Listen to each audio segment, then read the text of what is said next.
Welcome back, comic heroes, it's me, Dezpigs, and in today's video, debuting in 1975, Moon Knight first appeared in Werewolf by Night number 32 by Doug Monk. Moon Knight has got to be one of Marvel's most interesting mentally ill characters. He has something called dissociative identity disorder, or D.I.D for short. My first introduction to the character was the Disney Plus show, and my god was I hooked from the start. I highly recommend it if you want to go watch it. It's on Disney Plus. So, who exactly is the legendary Fist of Khonshu? I honestly don't even think Moon Knight himself can answer it at this point, but we sure are going to try.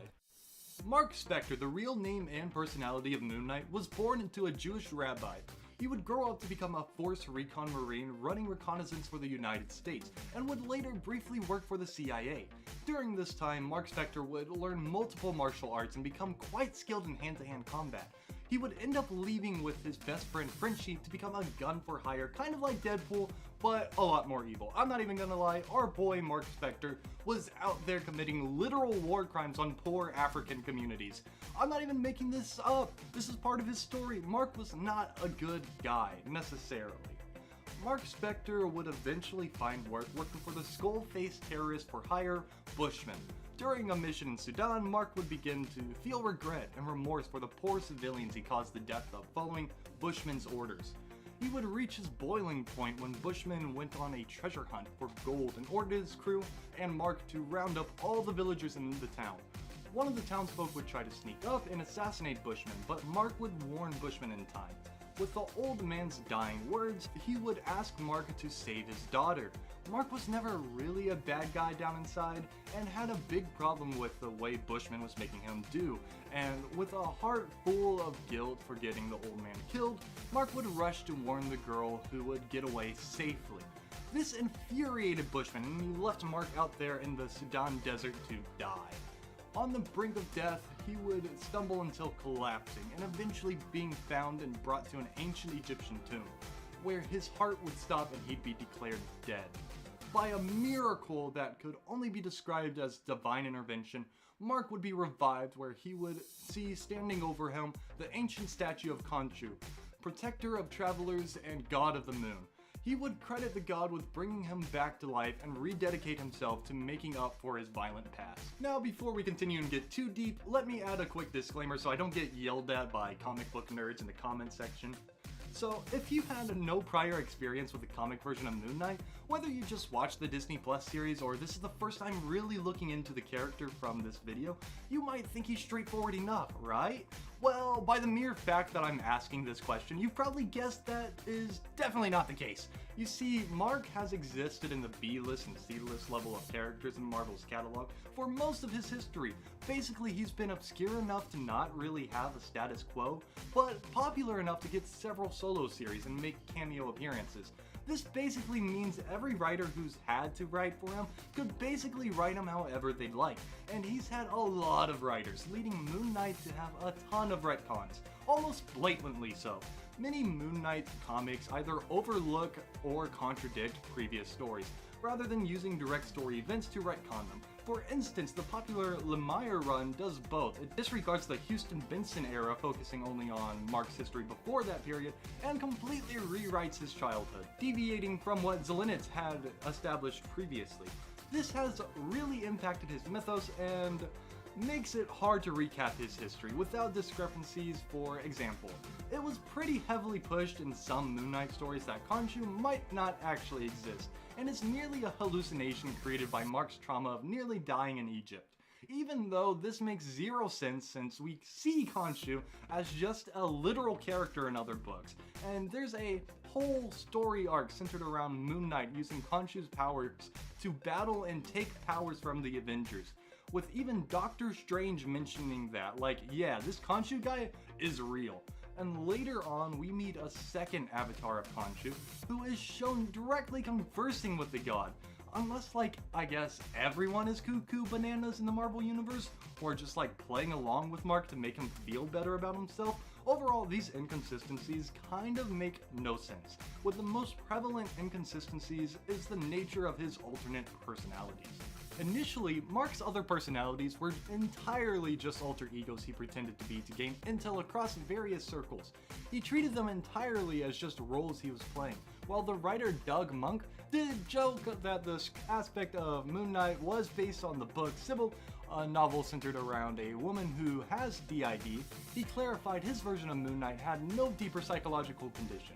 However, throughout his run, characters including Marc himself would joke about him having schizo moments, this of course being a representation of the ignorance of such conditions in media at the time, as schizophrenia is completely unrelated condition and has been conflated as a label for all mental disorders, and the term schizo itself being used as a derogatory insult for people with related conditions.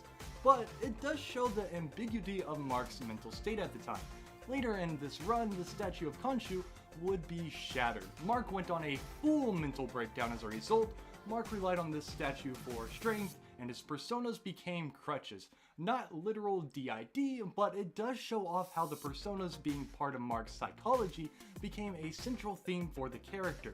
However, in following issues written by Stephen Grant, funnily enough one of the names of Marc's personalities, but this is a coincidence, the various personas started talking about one another as if they were separate entities, even at one point having a full-on conversations with one another in his head.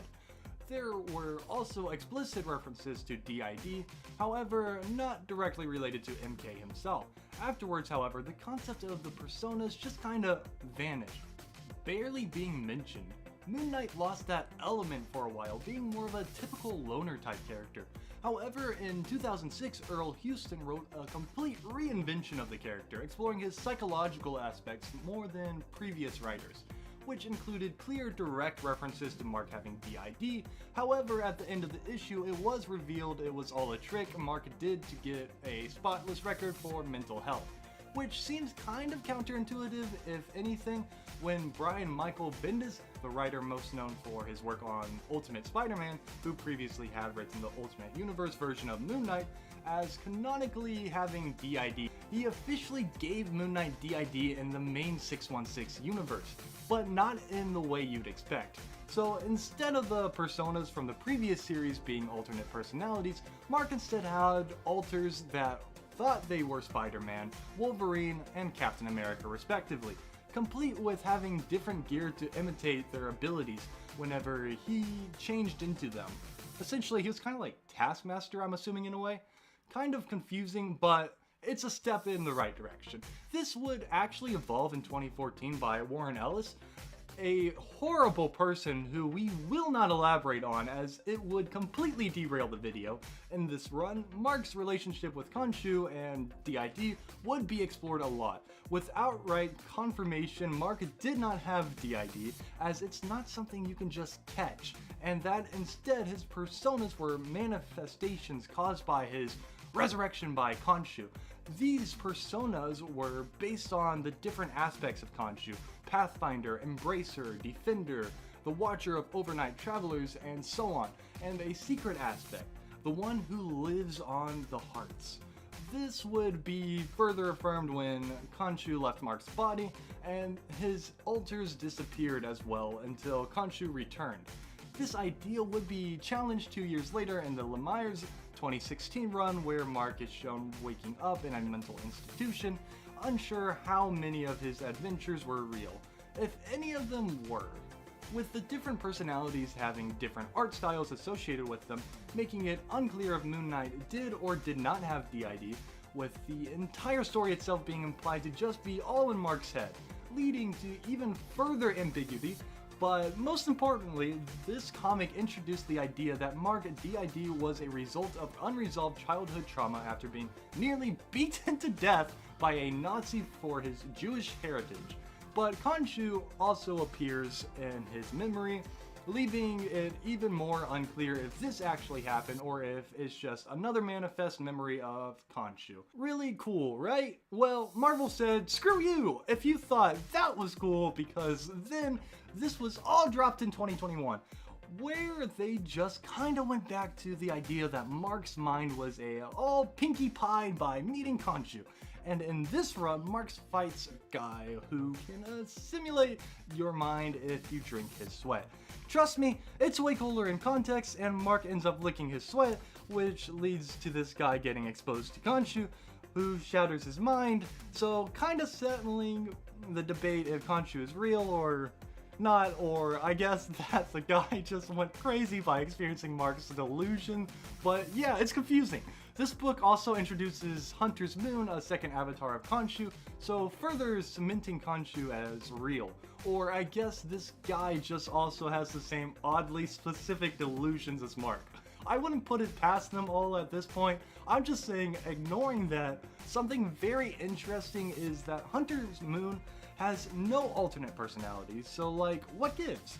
If just interacting with Khonshu gives you pseudo D.I.D, then why doesn't this guy have his own Spider-Man, Wolverine, Captain America, Well, he explains that when Khonshu imparted his power onto Marc, all of his past avatars' knowledge and wisdom would be transferred, but something went wrong. Leaving it unclear, did this thing going wrong give Marc pseudo D.I.D, or did Marc having a pre-existing D.I.D cause the process to go wrong?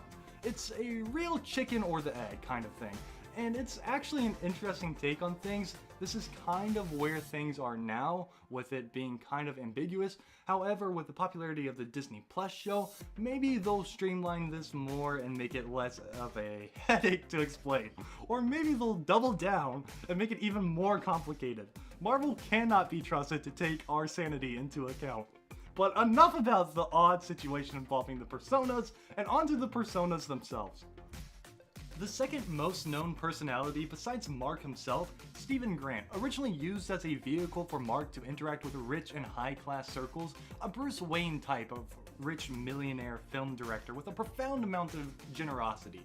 While the original incarnation was a stern and perfect guy, however, later on, especially in the Lemire run, he grew to become a kind and gentle man. Unlike Marc, he's very forward with emotions, offering a bit of timidness, while being a bit adverse, and off-put by crime fighting in general. Also, just look at this uwu cinnamon roll, hashtag we stan Stephen Grant, hashtag do not hurt my perfect little boy. Next persona, Jake Lockley, was originally a cab driver persona, a tool to be used to gather info on the streets. He's a down-to-earth, but still jovial and charismatic cab driver, except when he isn't.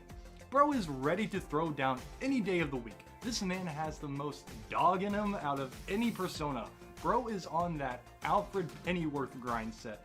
While Steven rarely dons the Moon Knight gown, Jake lacks the same hesitance, and will beat up anyone who deserves it. The next and latest and most mysterious persona, which was originally thought to just be another costume worn by Marc, has been shown to have his own distinct personality and identity.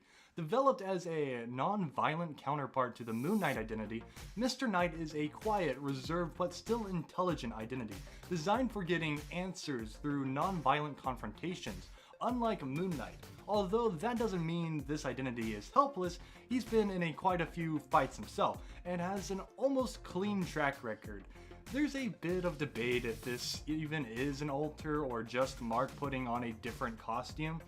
There's conflicting info and evidence on both sides, but since the identity situation is so complicated, it's hard to tell if any of them count at all. So we included this section just to be as thorough as possible. Speaking of identities that are unclear if they're personalities or not, yeah, so it turns out Moon Knight itself might be an alter.